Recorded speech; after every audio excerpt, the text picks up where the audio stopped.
El territorio de Entre Ríos fue de los últimos en el que el español hizo su entrada, lo que se debió a la oposición del aborigen. ¡Ay, eran tan bravos los charrúas! Hasta que fue exterminado casi totalmente para mediados del siglo XVIII debido a su carácter indómito, porque no se quería someter nunca al español. Es por eso que no hubo en Entre Ríos esa unión de sangre aborigen con el europeo que fue tan común en otros lugares, ¿no? Como por ejemplo en el Paraguay o en el noroeste argentino, en general en toda América. Pero en Entre Ríos no pasó eso. Otras parcialidades fueron recluyéndose en sitios distantes, como algunas tribus de los guaraníes en la margen del río Uruguay, pero especialmente al norte de nuestra provincia, hasta después desaparecer totalmente. La tercera raza que pobló los partidos de Entre Ríos fue la negra, pero en un número muy insignificante. Así que se sabe que el negro africano llegó a América en calidad de esclavo, vendiéndose al que ofrecía mejor precio. Pero un esclavo era caro. Mire, en los boletos de compra-venta que hemos visto y que son muchos, el esclavo más barato salía 120 pesos, pero es una rara casualidad.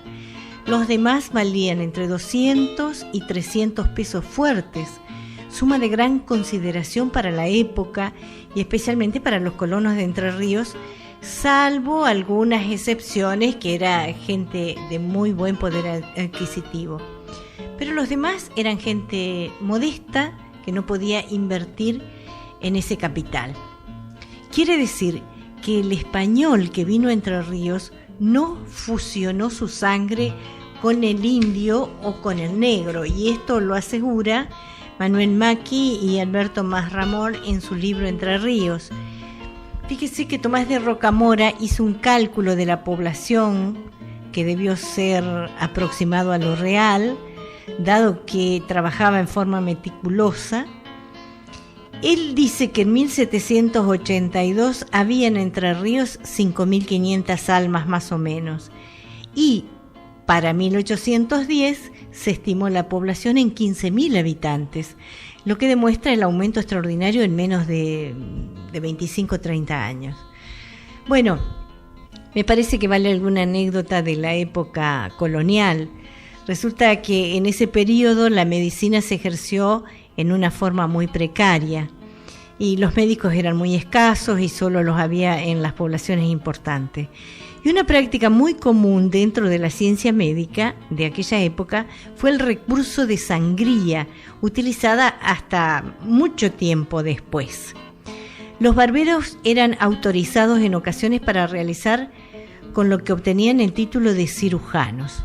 Y hay un gran investigador entrerriano, el doctor César Pérez Colman, en su Historia de Entre Ríos, refiere un caso de esta clase de cirujanos y cuenta que en 1792 el entonces comandante general don Vicente Jiménez elevó al virrey un oficio en el que manifestaba que se encuentra en Concepción del Uruguay, dice textualmente, don Clemente del Castillo, que habiendo ejercido de sangrador y barbero y obtenido desde hace años atrás la aprobación de cirujano, tiraniza más en los pagos, es decir, se queja porque es muy carero.